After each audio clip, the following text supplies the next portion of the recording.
plays out, because you would perhaps want to take a relook at your framework and the tilt of the portfolio.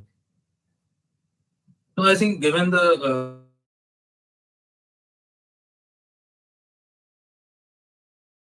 situation where we outlier event on the negative side, so from that perspective, fully deployed as far as the corpus is concerned. And I think as far as the earnings is concerned, broadly the earnings have been in line. What was not expected to do well has not done well. So IT was not supposed to do that well. Their earnings have come as muted. But otherwise, automobiles, banks, pharmaceuticals, capital goods, they have all delivered on numbers. Metals and oil and gas was again supposed to be muted. So I think all in all, the expectation of the result season from where we began the earnings season was a 5 to 6% earnings growth for this quarter. Except for oil and gas and metals, I think we stand good as far as the earnings growth is concerned. It will broadly be 13 to 15% sort of earnings growth for this quarter, sectorally, except for metals and oil and gas. So that would be in line with I don't see too much of a negative surprise as far as key numbers of companies are concerned, at least in the large cap space. I think that would also be likely in the mid cap. Ask you about your holdings in capital goods stocks. At least the large cap universe not only came out with good numbers, but even guided on very positive outlook. But is valuation becoming a bit of a challenge there? Are you moving your capital good positions to down the market cap curve, or you're holding on to them? Perhaps not adding, but at least holding on to them. So capital good companies move more on account of order inflows rather than actual execution on top line. So it is basically book to bill which matters. And since the outlook on the book to bill stands good, even now for the next few years, I don't think market will take negatively, even if there is, let's say, a slight dip in margins or slight underbeat on the top line front, because the outlook and the visibility factor is what gets mattered. And since the outlook on both the government capex and the private capex seems to be pretty good, I would believe that both the large caps and mid caps, whatever we have, we continue to hold them in spite of a few companies saying that the next 2 quarters is going to be muted or first quarter is going to be soft because of the election. I think markets would look beyond that and would move to the second half of fiscal 25 and on to FY26. And from that point, I think outlook seems pretty good on both top line earnings and EBITDA. From that point of view, I think valuations are likely to hold. It's not going to come down. There's no case of booking profits in capital goods space. Likely to remain with elevated valuations, but that's the nature of the business. Markets are moving away from consumption-related themes to investment-related themes after a very long time. I think this is just the beginning of the upcycle impact. That's quite a bullish note, really, on the entire theme. But the other thing I want to talk to you about, Manish, is also the PSU pack, and I'm going to keep the banks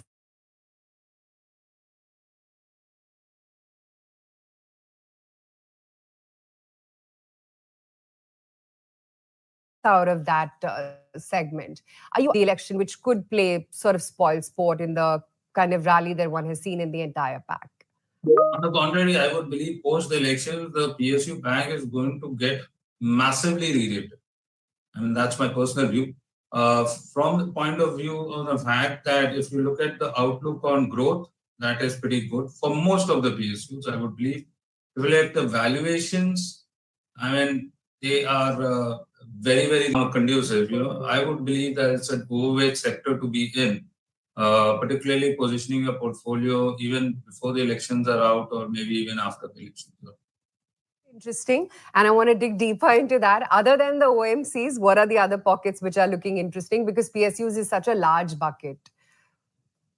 So monopolistic PSU companies, you have the defense companies, you have the logistic companies, you have the power financiers, and you have the oil marketing companies, you have the commodity companies.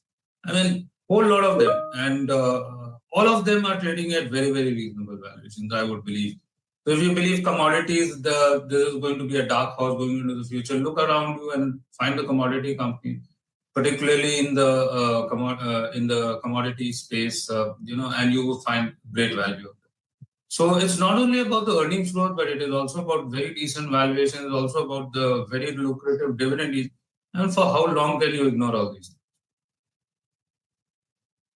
It's interesting talking about a re-rating post-election outcome for the entire PSU pack. And where do you stand when it comes to pharma? Is it going to be very selective, looking at names perhaps within the large cap space, or is it the entire spectrum? So when we talk about pharma, first to be noticed is the CDMO space, because China Plus One is now a reality. Out there, you have a new legislation get passed, which will somewhat make it difficult for Chinese companies to get new contracts, and this is what I'm given to believe. So the CDMO space, particularly when it comes to the biologics, is going to be a very interesting area, and you have very niche companies out here which will look to get some accelerated business and would translate into high margins and earnings and all of that. The second in line is basically generic pricing has been very decent when it comes to the US. The price erosion that we were used to seeing in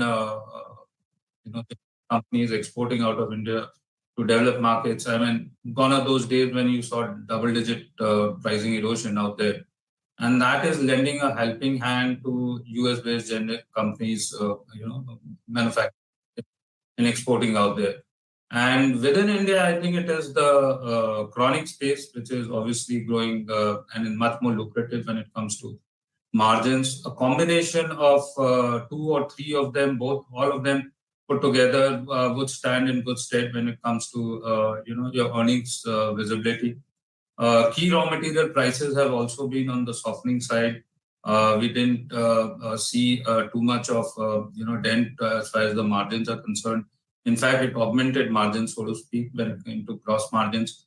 So all of these things are working in favor of pharmaceutical companies.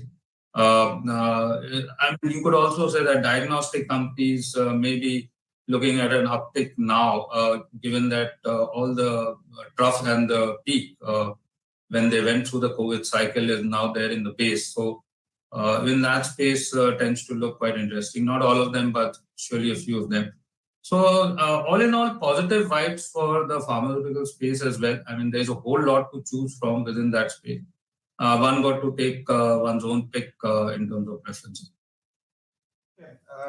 This specialized bearing space, you have some big names out there like Schaeffler. I was looking at the way, bearing stocks are coming back after almost 1.5 years. What's your call on specialized engineering as a specialized engineering bearings related plays right now? The size of the market for bearings is not that big, and within that, the profit pool is shared between these 3 or 4 players. And it's a direct play on your capital recovery cycle. Automobile is also doing quite well. So both the industrial space as well as the automobile space is doing quite well. You have few of them which have a bigger share in the industrial bearings. A few of them have a bigger share in the automobiles. I think all of this translated into much better than expected numbers that were expected by bearing companies this quarter.